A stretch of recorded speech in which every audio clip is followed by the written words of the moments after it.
शाहिद अफरीदी को बिल आखिर Pakistan cricket team का कप्तान बना दिया गया तीनों फॉर्मेट्स का, वनडे, टेस्ट एंड टी20।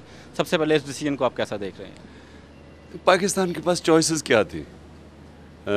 खैर मैं पहले ये क्वालिफाई कर दूं, मैं इतनी ज़्यादा क्रिकेट देखता नहीं हूं, लेकिन मैं ये अगर आप चॉइसेस देखें इस वक्त जो हैं तो शाहिद अफरीदी अगर उसको नहीं बनाते तो फिर किसको बनाते हैं, और अगर किसी को बनाते हैं तो फिर चक्कर शुरू हो जाएगा। देखिए, हमारा सबसे बड़ा मसला ये है कि एक कप्तान आपको एक अरसे के लिए चाहिए ताकि टीम स्टेबल हो नीचे। साल में 3 तो कप्तान बदल जाते हैं। मेरे जाने के बाद ऑस्ट्रेलिया के 3 कप्तान बदले हैं। मैं जब क्रिकेट छोड़ी है 18 सालों में 3 कप्तान बदले हैं। उसी दौर में पाकिस्तान के मेरे ख्याल में कोई 25-30 कप्तान बदल चुके हैं। तो कैसे टीम परफॉर्म कर सकती है? देखिए ना, थोड़ी स्टेबिलिटी चाहिए। अब अगर अफरीदी को कप्तान बनाया, अब उसको मौका दें।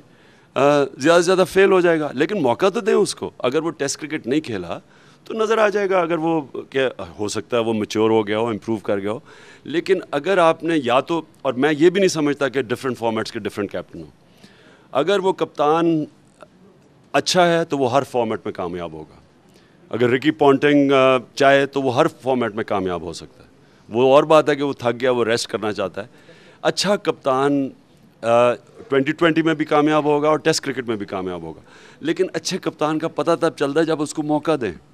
जब आप उसको उस पोजीशन में बैठाते हैं तो पता चलता है कि क्या वो प्रेशर ले सकता है या नहीं ले सकता, क्योंकि कप्तानी में बड़ा प्रेशर होता है। तो वो आपको कभी नहीं अंदाज़ा होता जब तक वो उस पोजीशन में ना जाए। अब शाहिद अफरीदी मेरे ख्याल में 2020 में तो ठीक उसने कप्तानी की, पाकिस्तान ने अच्छी फाइट पुटअप की।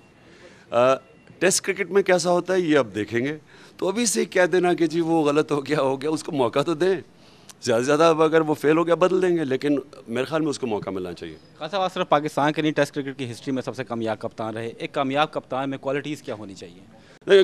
एक तो दिलेर होना चाहिए। बुज़दिल, कभी भी बुज़दिल खिलाड़ी कैप्टन नहीं बन सकता।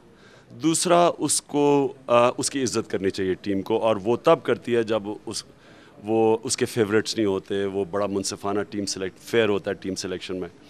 और तीसरी चीज़ जो कप्तान की होती है, प्रेशर लेना। जब टीम पे प्रेशर पड़ता है तब कप्तानी की ज़रूरत होती है। जब मुश्किल वक्त आता है तो कप्तान फिर खड़ा हो जाता है और टीम को साथ खड़ा करता है। अगर प्रेशर में कप्तान घुटने टेक देता है तो फिर वो होता है कि नादान गिर गया सजदे में जब वक्त क़याम आया, और वो कप्तानी नहीं फिर कर सकता।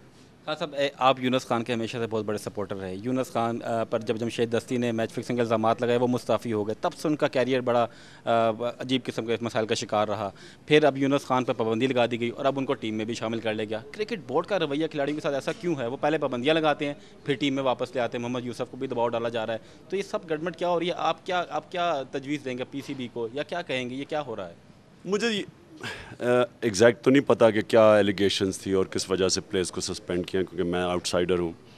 लेकिन मैं इतना जानता हूँ कि यूनुस खान ने 2020 का वर्ल्ड कप जिताया, उसके बाद वो बेचारा एक सीरीज़ हारता है और उसको आके एक पार्लियामेंट्री कमेटी, जिनको बल्ले और गुल्ली डंडे में फ़र्क नहीं पता, वो उसको बुला के कहते हैं कि आपने मैच फिक्सिंग की है।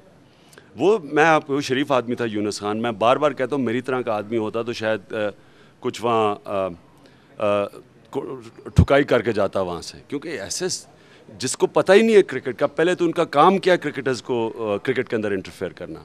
अगर इनको मैच फिक्सिंग का इतना फिक्र है तो पहले तो अपने मुल्क के सदर को देखें कि उसका $60 मिलियन किधर से आया है, बजाय नीचे प्लेयर्स को जो अभी वर्ल्ड कप जीता है।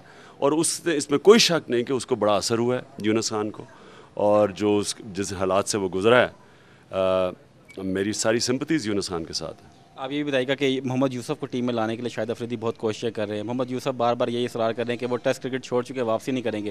लेकिन शाहिद खान अफरीदी का ये इसरार है कि उनको बहुत ज़रूरी है टीम में वापसी, और इंग्लैंड सीरीज़ में वो बड़ा अहम किरदार अदा करते हैं। आप समझते हैं मोहम्मद यूसुफ में क्रिकेट बाकी है अभी? देखिए, टेस्ट क्रिकेट के अंदर हमें चाहिए होगा बैट्समैन जो विकेट पे खड़ा होता है। टेस्ट क्रिकेट और 2020 में बड़ा फ़र्क है बैटिंग में। टेस्ट क्रिकेट में टेम्परामेंट और टेक्निक चाहिए, जो ज़ाहिर है मोहम्मद यूसुफ में है। तो मुझे समझ आ रही है कि शायद अफरीदी अगर चाह रहा है, क्योंकि वहाँ टेस्ट मैचेस हैं, वहाँ गेंद मूव करेगा। इनके पास पता नहीं बैट्समैन उन विकेटों पे उनको एक्सपीरियंस है या नहीं। तो मैं तो समझता हूँ कि मोहम्मद यूसुफ को वो ठीक कर रहा है शायद अफरीदी, अगर वो मोहम्मद यूसुफ को ले जाना चाहता है और यूनुस खान को ले जाना चाहता है, क्योंकि वहाँ टेस्ट क्रिकेट में आपको आपके पास विकेट पे खड़े होने की टेक्निक और टेम्परामेंट चाहिए। और वो एकदम नहीं हो जाता। मेरे ख्याल में उमर कमाल बड़ा अच्छा करेगा क्योंकि उसमें बड़ा अल्लाह ने नेचुरल टैलेंट दिया, लेकिन ये हर कोई इंग्लैंड में पहले सीज़न में अगर वो उनकी बैटिंग कोलैप्स कर गई तो वो बॉलिंग का क्या फ़ायदा होगा। और टेस्ट मैच में तो पहली इनिंग में अगर स्कोर नहीं होता, बड़ा मुश्किल होता है टेस्ट मैच बचाना। खान साहब, इन फाइटिंग्स की बात हो रही है पाकिस्तान क्रिकेट में, रोज़ ये कहा जा रहा है जितने खिलाड़ी पर पाबंदियाँ लगाई गई वो उनकी इन फाइटिंग्स के दरमियान लगेंगे। आप समझते हैं इन फाइटिंग्स अगर होती हैं तो उसका हल क्या पाबंदियाँ लगाना है? आपके दौर में भी कई इन फाइटिंग्स हुई, कि क्या ये पाबंदियाँ लगाना उनका हल है? मेरे कप्तानी के दौर में कोई इन फाइटिंग नहीं थी, बल्कि टीम कमज़ोर टीम लड़ा करती थी। मुझे नहीं पता इन फाइटिंग है नहीं है, मैं नहीं जानता। कई दफ़ा टीम जब हारती है तो लड़ाइयाँ होती हैं, और टीम की कारकर्दगी जो पिछली सर्दियों में थी वो बड़ी कमज़ोर थी, जीते हुए मैच हार जाती थी।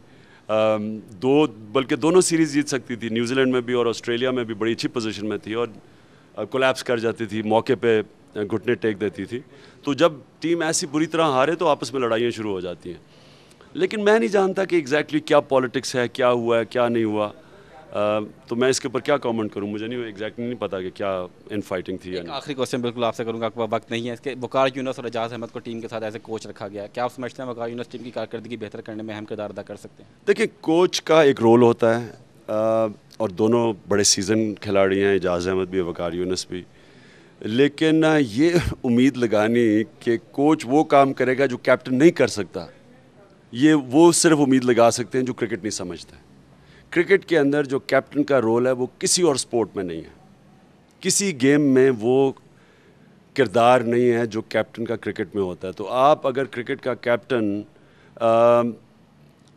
अगर वो सही टीम को नहीं लड़ा सकता तो ये ना उम्मीद रखें कि बाहर से कोच बैठ के कुछ कर सकेंगे।